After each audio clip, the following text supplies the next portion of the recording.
Good morning. Nandito po tayo sa Infanta, Quezon.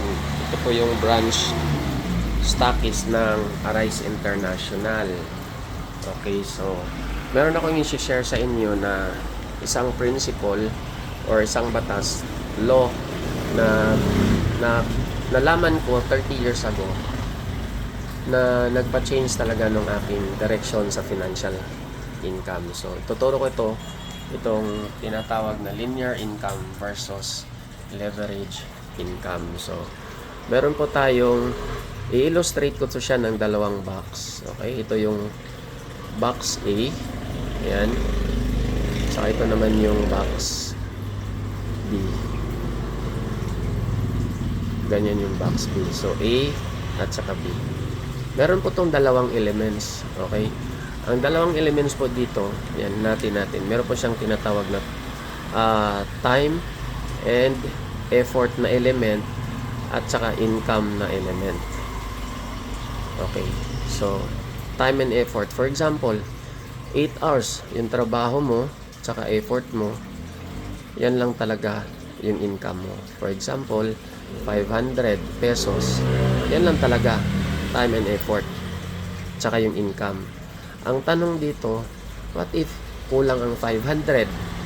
So, pag kulang ang 500, anong gagawin? So, kailangan mag-overtime. So, OT, overtime.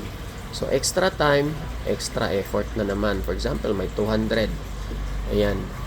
So, what if ang 700 kulang pa rin sa 10 hours? Hindi pa rin siya sapat. So, meron tayong tinatawag na magsa-side hustle. So, sa side hustle, another time and effort yan siya para kumita ka ng extra. Kumita ka ng extra. But ang tanong dito, what if magkasakit ka? Hindi ka na makapasok sa trabaho. So, wala kang income.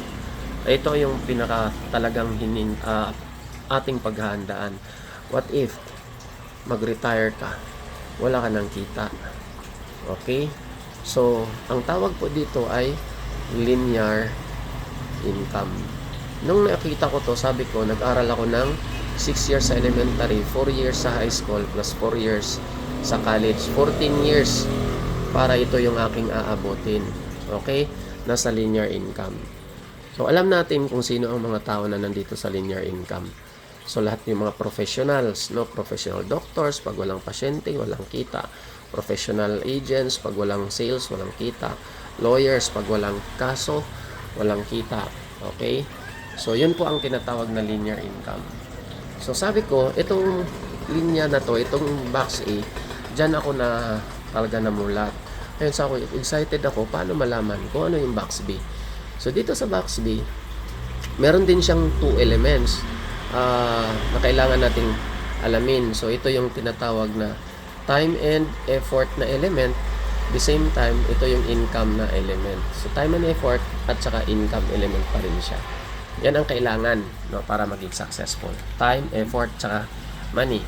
Now, dito sa umpisa, ang laki ng iyong time and effort. Siguro wala ka pang income or maliit pa yung income.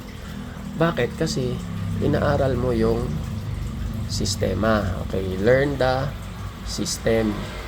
Nag-aaral ka muna, inaaral mo yung sistema. Tulad dito, nag-aaral ka ng sistema, pero educational system.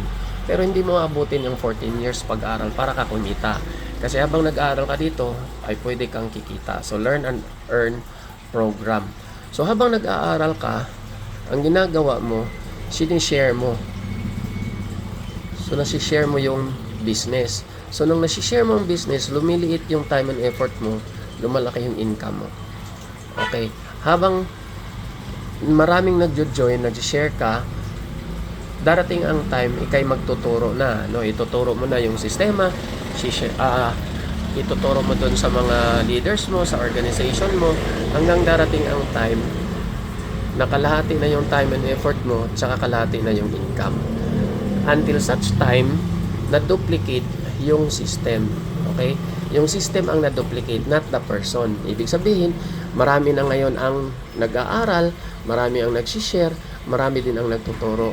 So, over time, okay, sabihin natin 1 year, 2 years, magkakaroon ka na kahit wala ka ng time and effort, tuloy-tuloy yung income mo. Yan po ang tawag ng leverage income. Leverage income. So sabi ni Paul Getty, yung rich oil business tycoon sa oil. Sabi niya, I rather have 1% of 100 people working with me than 100% of my own.